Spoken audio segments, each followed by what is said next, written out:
Obina, she whispered, her voice slicing through the oppressive silence, you must be careful. They are watching you. They know what you can do.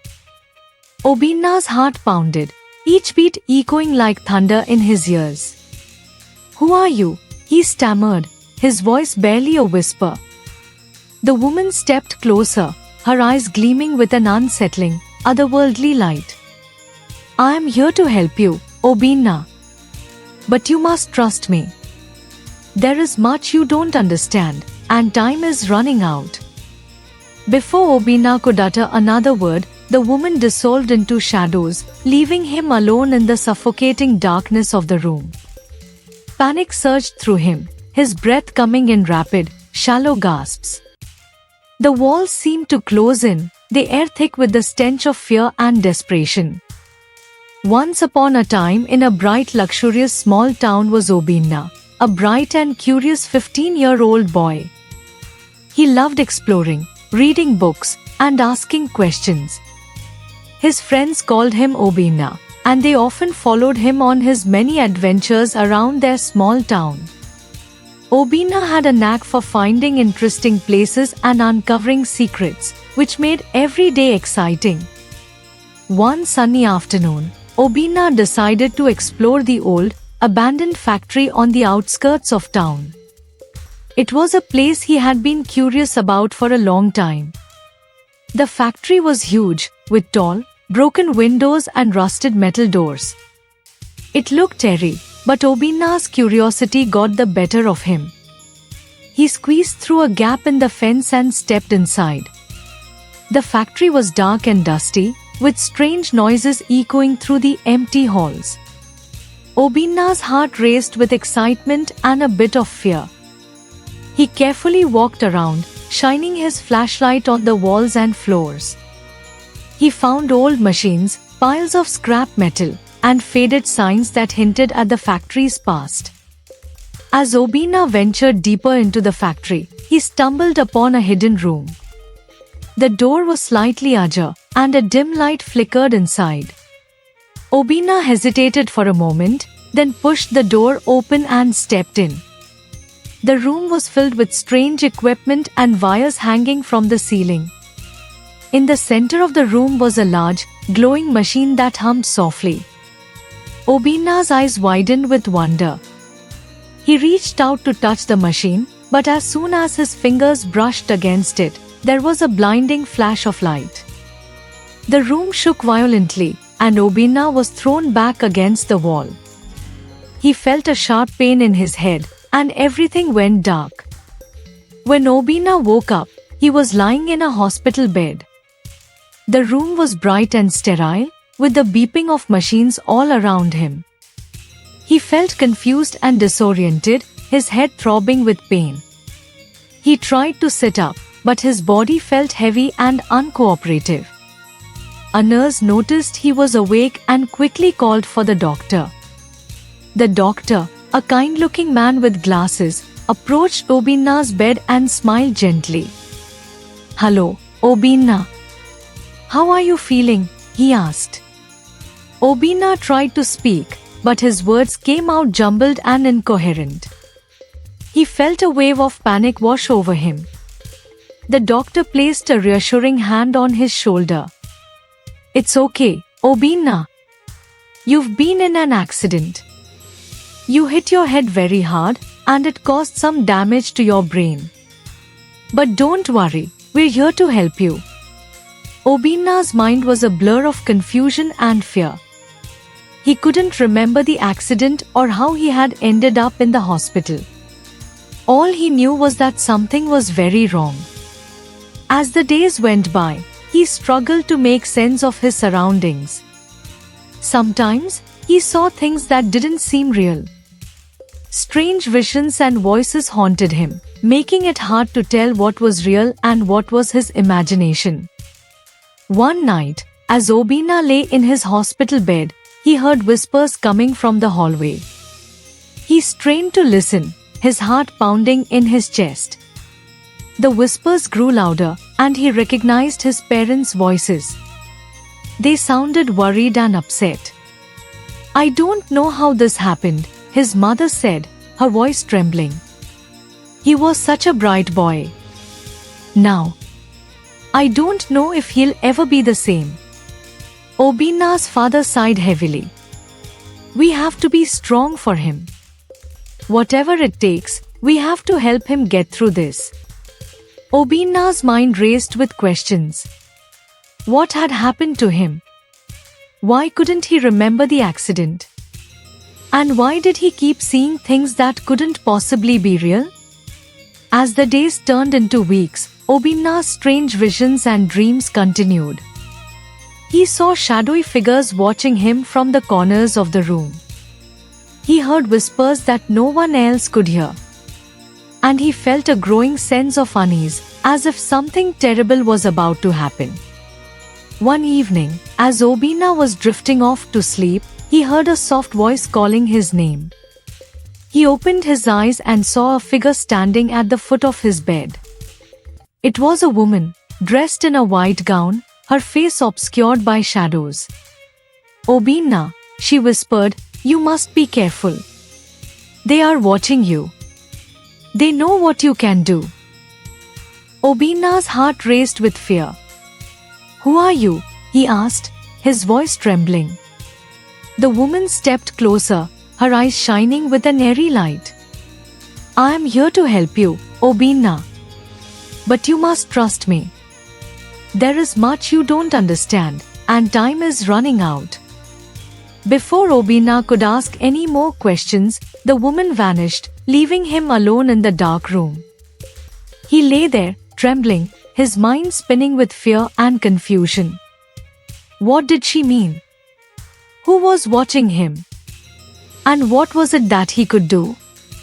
Enjoying the adventure? Don't forget to subscribe and hit the notification bell for more thrilling stories. Obina's days at the hospital were filled with endless tests and therapy sessions. Each day felt like a struggle as he tried to piece together his fractured mind.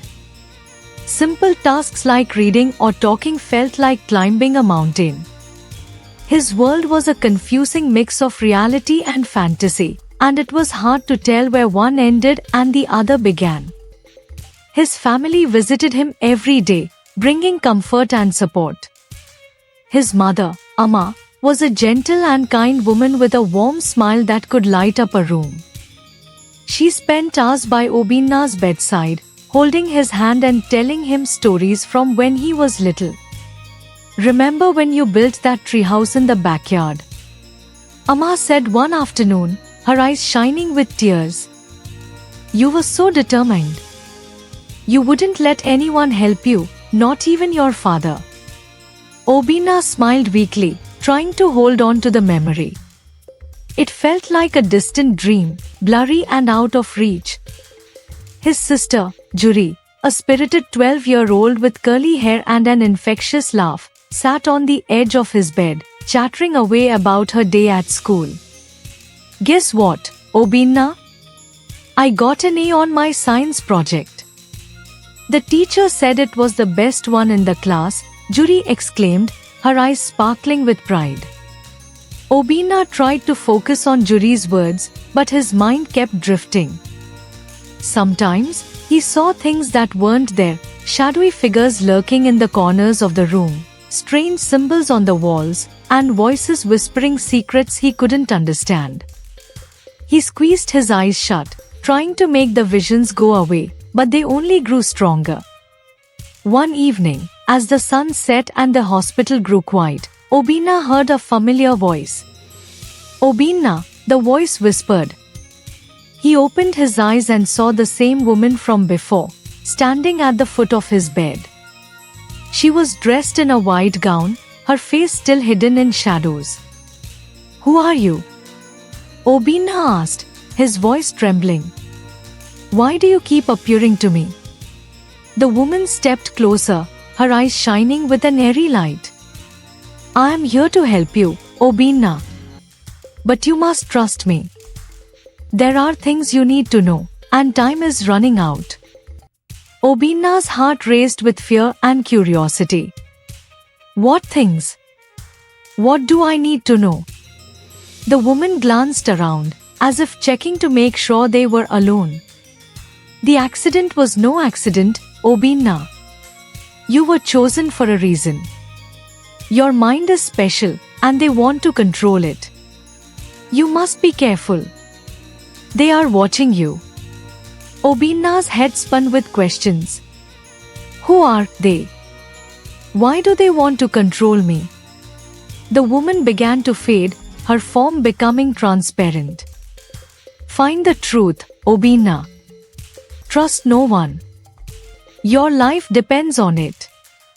As she vanished, Obina was left alone in the dimly lit room, his mind racing with fear and confusion. Who was the mysterious woman? What did she mean by they? And why was his life in danger? The next day, Obina decided to confide in his mother. Mom, I keep seeing this woman, he said hesitantly. She tells me strange things, and I'm scared. Amma's face grew worried. What kind of things, Obina? Obina took a deep breath and explained everything. The visions, the whispers, the warnings from the mysterious woman. Amma listened intently, her brow furrowing with concern. We need to talk to the doctor about this, she said finally. Maybe he can help us understand what's happening. But Obina wasn't sure the doctor could help. Deep down, he felt that the answers he needed wouldn't be found in the hospital. They were out there, somewhere beyond the walls of his room. He just had to find a way to uncover the truth. That night, as Obina lay in bed, he made a decision. He would find out what really happened to him, no matter what it took. He would follow the clues, trust his instincts, and uncover the secrets that were hidden from him. And maybe, just maybe, he would find out who the mysterious woman was and why she was trying to help him. But as Obina drifted off to sleep, he couldn't shake the feeling that someone, or something, was watching him. The shadows seemed to move on their own, and the whispers grew louder, filling his mind with fear and uncertainty. What lay ahead was a mystery, and Obina knew he was about to embark on a journey that would change his life forever. Obina woke up the next morning feeling more determined than ever. He blinked and rubbed his eyes, hoping the strange sights would go away. But they didn't. Instead, the room began to change. The walls melted away, and Obina found himself standing in the middle of a vast, dark forest. Tall trees loomed overhead, their branches swaying in an unseen wind. The ground was covered in a thick carpet of leaves, and the air was filled with the sound of rustling and whispers. Obina's heart pounded in his chest. Was this another vision? It felt so real. He took a cautious step forward, the leaves crunching under his feet. As he walked deeper into the forest, he saw a figure standing in the distance. It was the woman in the white gown. Obina, she called out, her voice echoing through the trees. You must listen to me. Your mind is special. You can see things that others cannot. Obina approached her, his fear mingling with curiosity. What do you mean? Why can I see these things? The woman looked at him with a mixture of sadness and urgency. The accident awakened something in you, Obina. You have the ability to see beyond the surface of reality. But this gift comes with great danger. There are those who want to use your power for their own purposes. Obina's mind raced with questions. Who are they? What do they want? If you found the story enjoyable, don't forget to like, subscribe, and drop a comment. Your support boosts our channel's growth.